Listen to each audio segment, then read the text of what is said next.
Hello, അസ്സലാമു അലൈക്കും. ഇന്ന് നമുക്ക് ഡിന്നറിനോ അല്ലെങ്കിൽ ബ്രേക്ക്ഫാസ്റ്റ് ആയിട്ടോ കഴിക്കാൻ പറ്റിയ നല്ലൊരു ദോശൻ്റെയും കറിയുടെയും റെസിപ്പിയാണ്.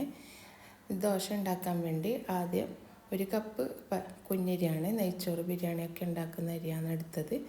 അതൊരു 1-2 മണിക്കൂർ ഒന്ന് കുതിർത്തതിന് ശേഷം ഒരു കപ്പ് തേങ്ങയും ഒരു മുട്ടയും കൂട്ടി അത് ഇതുപോലെ ഒരു കപ്പ് വെള്ളവും ഒഴിച്ച് ആവശ്യത്തിന് ഉപ്പിട്ട് ഒന്ന് അടിച്ചെടുക്കുക. അതടിച്ചതിന് ശേഷം ഇതുപോലെ ഒന്ന് അരിപ്പയിലിട്ടിട്ട് നമുക്ക് അത് അരിച്ച് ഒഴിച്ചു കൊടുക്കാം. ഈ അരിച്ചയിലേക്ക് കുറച്ചും കൂടി വെള്ളം ചേർത്തിട്ട് ഒന്നും കൂടി നമുക്ക് ഇതിലേക്കാക്കി കൊടുക്കാം. ഈ മാവ് ഇതുപോലെയാണ് ഉണ്ടാകേണ്ടത്. ഇതുപോലെ നല്ല കുറച്ച് ലൂസായിട്ട് തന്നെ ആക്കിയെടുക്കുക. ഈ ഒരു തിക്കിൽ തന്നെ ആക്കണം. പിന്നെ നമുക്ക് പാൻ വെച്ച് ഈ ദോശ ഓരോന്നും ചുട്ടെടുക്കുക. പെട്ടെന്ന് ഈ ദോശ ആയി കിട്ടും. കാരണം നമുക്ക് ഇതൊന്ന് തിരിച്ചിടൊന്നും വേണ്ട. ഇത് ഒഴിച്ചതിന് ശേഷം പെട്ടെന്ന് എടുക്കാൻ പറ്റുന്നതാണ്. ഇതുപോലെ ഓരോ ദോശയും ചുട്ടെടുക്കുക.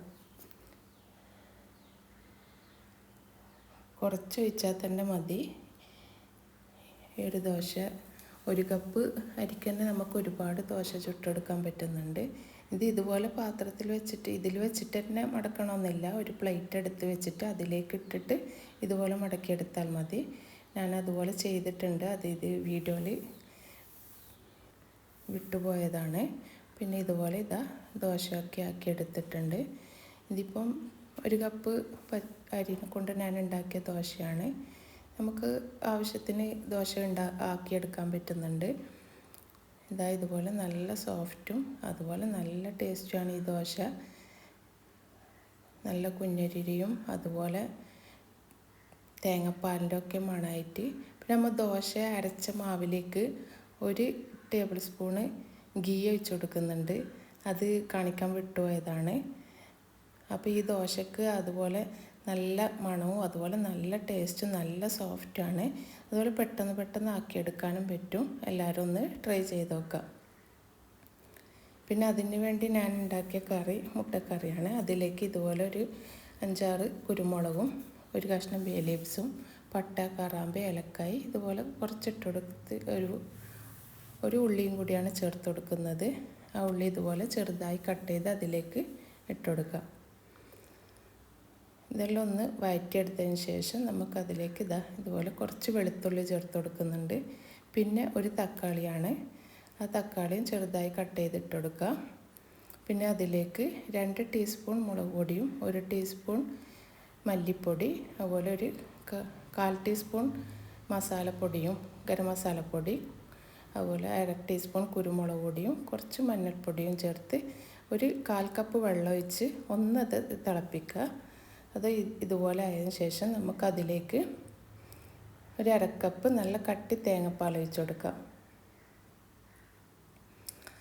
തേങ്ങാപ്പാൽ ഒഴിച്ച് ഒന്ന് തിളച്ച് വരുന്ന സമയം നമുക്കതിലേക്ക് മുട്ട ഇട്ടുകൊടുക്കാം.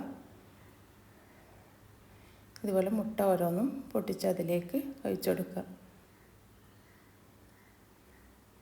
പിന്നെ അതിൻ്റെ മുകളിൽ കുറച്ച് ഉപ്പും കുറച്ച് കുരുമുളകിൻ്റെ പൊടിയും കുറച്ച് ചില്ലി ഫ്ലെക്സൊക്കെ ചേർത്ത് ഒന്ന് അടച്ച് വെച്ച് നമുക്കത് വേവിച്ചെടുക്കാം. മുട്ട ആയതുകൊണ്ട് പെട്ടെന്നായി കിട്ടും. അതുപോലെ കറിയും പെട്ടെന്നായി കിട്ടും. ഇതുപോലെ നല്ല ടേസ്റ്റിയായ മുട്ടക്കറി റെഡി. മുട്ടക്കറി ആയതുകൊണ്ട് നമുക്ക് പെട്ടെന്ന് ആക്കിയെടുക്കാൻ പറ്റുമല്ലോ. വളരെ ഈസി ആയിട്ട് ആക്കിയെടുക്കാൻ പറ്റുന്നതാണ് മുട്ടക്കറി. നല്ല ടേസ്റ്റിയായ കറിയാണ്. എല്ലാവരും ഒന്ന് ട്രൈ ചെയ്ത് നോക്കുക. ഈ മുട്ടക്കറിയും അതുപോലെ ഈ ദോശയും വളരെ ഈസി ആയിട്ട് ടേസ്റ്റ് ആണ്.